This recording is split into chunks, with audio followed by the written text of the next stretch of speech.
Hi my dear friends, welcome to our channel. Friends, ఈ వీడియోలో ICICI Prudential technology fund గురించి అయితే discuss చేద్దాం. ఆల్రెడీ మన ఛానల్లో ఎస్బీఐ టెక్నాలజీ ఆపర్చునిటీస్ ఫండ్ గురించి డిస్కస్ చేసాం. అదేవిధంగా టాటా డిజిటల్ ఇండియా ఫండ్ గురించి కూడా డిస్కస్ చేద్దాం. ఈ మూడు కూడా టెక్నాలజీ రంగంలోనే ఇన్వెస్ట్మెంట్ చేసే మ్యూచువల్ ఫండ్స్. ఈ వీడియోలో ఐసిఐసిఐ ప్రుడెన్షియల్ టెక్నాలజీ ఫండ్ గురించి అయితే డిస్కస్ చేద్దాం. మిగతా రెండు వీడియో లింక్ డిస్క్రిప్షన్లో ప్రొవైడ్ చేస్తాను. ఇంకెవరైతే వెరిఫై చేయాలో ఒకసారి వెళ్ళి వెరిఫై చేయండి. ఈ ఐసిఐసిఐ ప్రుడెన్షియల్ టెక్నాలజీ ఫండ్ అనేది ఒక సెక్టోరియల్ ఈక్విటీ ఫండ్. ఇది ప్రధానంగా టెక్నాలజీ రంగంలోనూ మరియు టెక్నాలజీ సంబంధిత రంగాలలో పెట్టుబడి చేస్తుంది. ఈ ఫండ్ ముఖ్యంగా భారతదేశానికి సంబంధించిన ఐటీ కంపెనీస్ ఏవైతే ఉన్నాయో, information technology companies, communication services ఏవైతే ఉన్నాయో మరియు కొన్ని అంతర్జాతీయ టెక్ కంపెనీల్లో పెట్టుబడి చేస్తుంది ఈ మ్యూచువల్ ఫండ్. ఈ ఫండ్ యొక్క ప్రధాన లక్షణాలు వచ్చేసి టెక్నాలజీ రంగంలో లాంగ్ టర్మ్ క్యాపిటల్ గ్రోత్ సాధించడం దీని యొక్క ప్రధాన లక్షణం. ఎవరైతే లాంగ్ టర్మ్కి ఇన్వెస్ట్మెంట్ చేయాలనుకుంటున్నారో వాళ్ళందరికీ ఐసిఐసిఐ ప్రుడెన్షియల్ టెక్నాలజీ ఫండ్ని సూటబుల్ అని చెప్పవచ్చు.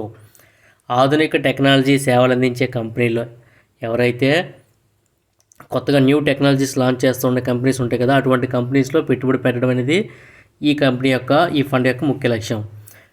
ఉపాధి మరియు ఆర్థిక వృద్ధిని ప్రమోట్ చేయడం, పెట్టుబడిదారులకు సెక్టార్ వావ్ పెర్ఫార్మెన్స్ అందించడం దీని యొక్క ప్రధాన లక్షణం. ఈ ఫండ్ యొక్క ప్రస్తుత వివరాలు సెప్టెంబర్ మంత్కి వచ్చి ప్రస్తుత వివరాల గురించి డిస్కస్ చేద్దాం.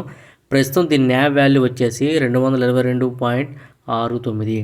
అంటే మనం న్యావ్ యూనిట్స్ని పర్చేజ్ చేయాలి. మనం ఇన్వెస్ట్మెంట్ చేసిన అమౌంట్కి ఎన్ని అయితే న్యావ్ యూనిట్స్ వస్తాయో అన్ని న్యావ్ యూనిట్స్ని పర్చేజ్ చేయడం జరుగుతుంది. ఈ న్యావ్ వాల్యూ పెరిగినప్పుడు మనం ఇన్వెస్ట్ చేసిన అమౌంట్ కూడా పెరుగుతుంది. అసెట్ అండర్ మేనేజ్మెంట్ వచ్చేసి సుమారు 14,700 కోట్లు అయితే ఉండడం జరిగింది.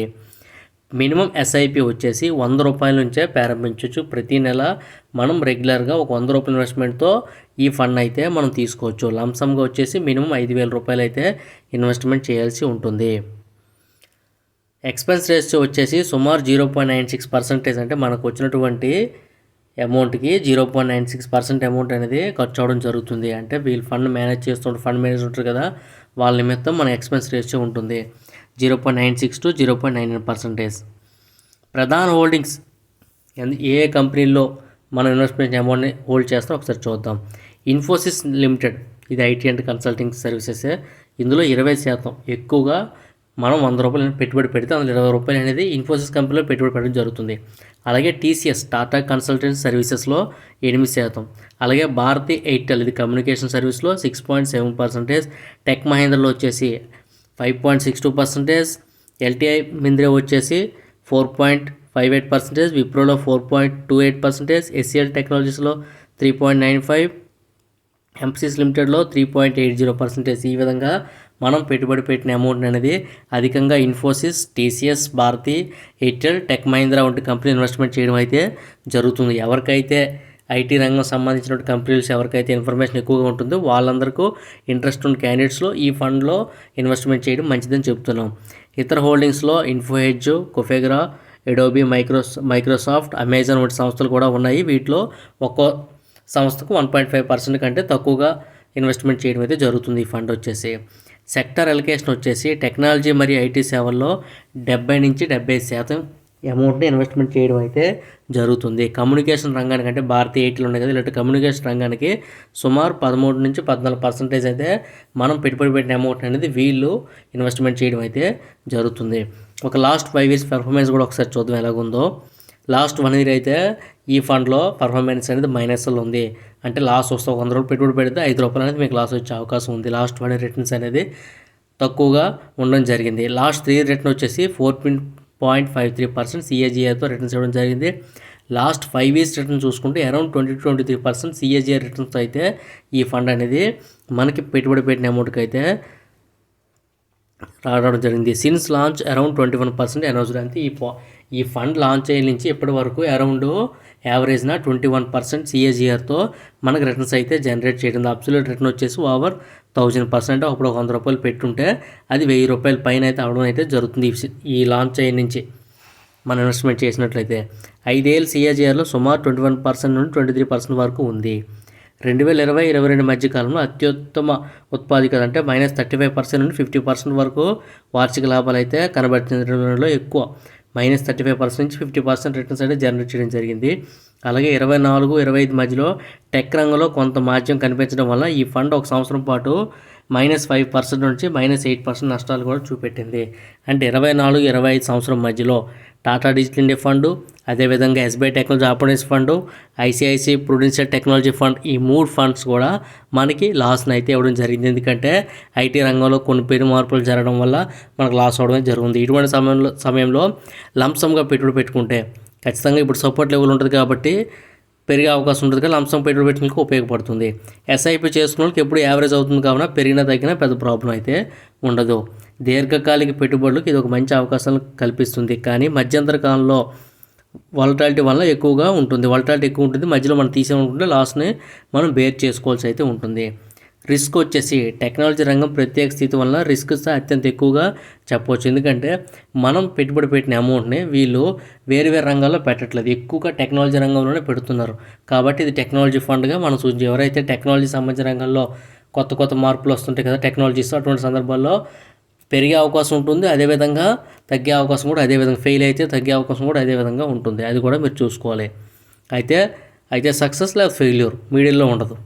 పెట్టుబడిదారు దేని దృష్టిలో పెట్టుబడి పెట్టడం మంచిది. చిన్న లేదా మధ్యకాలిక లాభాల కోసం అయితే కాదు, చిన్న లాభాల కోసం కాదు, ఎక్కువ హై రిటర్న్స్ కోసమే ఈ ఫండ్లు ఇన్వెస్ట్మెంట్ చేయాల్సి ఉంటుంది. అదేవిధంగా లాసెస్ కూడా హైగానే ఉంటాయి. చిన్న ఎగ్జాంపుల్ చూద్దాం.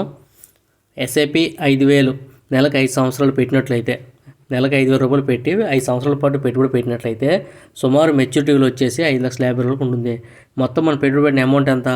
నెలకు 5,000 అంటే సంవత్సరానికి 60,000. 5 సంవత్సరాలు అంటే 3 లక్షల పెట్టుబడి పెడతాం, కానీ మనకు వచ్చే రిటర్న్స్ 5,50,000 రూపాయలుగా ఉండడం జరిగింది. ఇది 22% యావరేజ్ సిఏజీఆర్ ఉంది కదా ఈ ఫండ్ లాంచ్ అని చెప్పే వరకు, దాంతో క్యాలిక్యులేట్ చేస్తే మనకి 5,50,000 రావడం జరిగింది. లంసమ్గా ఒకేసారి 3 లక్షల రూపాయలు పెట్టుబడి పెడితే 5 సంవత్సరాలు పెట్టినట్లయితే సుమారు మెచ్యూరిటీలు వచ్చేసి అది 8 లక్షల రూపాయలు రావడం జరుగుతుంది. అంటే 3 లక్షల రూపాయలకి ఎక్స్ట్రాగా మరొక 5 లక్షల రూపాయలు 22% సిఏజీఆర్ రిటర్న్ జనరేట్ చేస్తే 5 yearsలోనే మనకి ట్రిపుల్ ద అమౌంట్ వచ్చే అవకాశం కూడా ఉంది. ఇన్వెస్ట్మెంట్ సలహాలు వచ్చేసి ఎస్ఐపి ద్వారా నెలకు 100 నుండే ఈ ఫండ్ అయితే ప్రారంభించవచ్చు. సెక్టర్ ఫండ్స్ వాళ్ళు చాలా పెట్టుబడులకు ఒక రంగంపై ఆధారపడి ఉంటాయి కనుక ఇతర విభిన్న రంగాల్లో పెట్టుబడులు పంచుకోవడం ఉత్తమం. పెట్టుబడి చేసే ముందు మార్కెట్లో ట్రెండ్ మరియు టెక్నాలజీ రంగ పరిస్థితులను పరిశీలించి మీరు ఇన్వెస్ట్మెంట్ చేయడం అయితే మంచిది. ఫైనల్ సమ్మరీ అయితే ఒక చూద్దాం. ఐసిఐసిఐ ప్రుడెన్షియల్ టెక్నాలజీ ఫండ్ అనేది టెక్నాలజీ రంగంలో పెట్టుబడులు పెడుతూ ఐటీ, కమ్యూనికేషన్ రంగ సంస్థల్లో భారీగా నిధులు పెట్టే ఒక ఫండ్. ఇది గత కొన్ని సంవత్సరాల్లో మంచి లాభాలను ఇచ్చింది, కానీ కొంతకాలంగా తగ్గుముఖం పడినట్టు దీర్ఘకాలిక పెట్టుబడులకు అయితే మంచి అవకాశం అని చెప్పొచ్చు. కానీ లాస్ట్ ఇయర్ రిటర్న్స్ అయితే అంత ఆశాజనకంగా లేవు. ఈ ఫండ్ టెక్నాలజీ రంగం మీద భరోసా ఉన్న అతి ప్రమాదాన్ని తట్టుకోగలిగిన ఇన్వెస్టర్లకు సిఫార్సు చేస్తారు. ఎవరైతే లాస్ను బేర్ చేయగలరో వారికే ఈ ఫండ్ అనేది ఉత్తమం అని చెప్పవచ్చు. ఇది ఎస్ఐపి లేదా లంసం ద్వారా పెట్టుబడి పెట్టవచ్చు. దాని ఖర్చు తక్కువగా ఉంటుంది. టెక్ రంగంలో వాలటైల్ ఉన్నప్పటికీ దీర్ఘకాలంలో మంచి రిటర్న్స్ అయితే జనరేట్ చేస్తాయి. ఎప్పుడు టెక్ రంగంలో మనకి వాలటైల్ ఉంటుంది, కానీ దీర్ఘకాలికంగా పెట్టుబడి పెట్టుకుంటే మంచి రిటర్న్స్ అయితే రావడం అయితే జరుగుతుంది.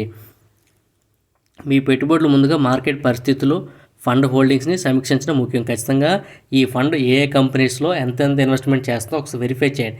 ఐసిఐసిఐ ప్రుడెన్షియల్ ఎలా చేస్తుంది, ఎస్బీఐ టెక్నాలజీ ఆపర్చునిటీస్ ఫండ్ ఎలా చేస్తుంది, దాని తర్వాత టాటా డిజిటల్ ఇండియా ఏ కంపెనీ ఇన్వెస్ట్మెంట్ చేస్తుంది. ఇవన్నీ టెక్ రంగంలో ఇన్వెస్ట్మెంట్ చేస్తాయి, కానీ ఒక్కొక్క కంపెనీ విప్రో, ఇన్ఫోసిస్, ఈ విధంగా టీసీఎస్, భారతీ ఎయిర్టెల్, ఇవి కమ్యూనికేషన్ రంగం ఉన్నాయి కదా, ఇవి మీరు వెరిఫై చేసుకొని మీకు ఇందులో ఏది ఇంపార్టెంట్ అనుకుంటారో, ఏ కంపెనీ ఇంపార్టెంటో దాన్ని బట్టి మీరు ఫండ్ సెలెక్ట్ చేసుకోండి.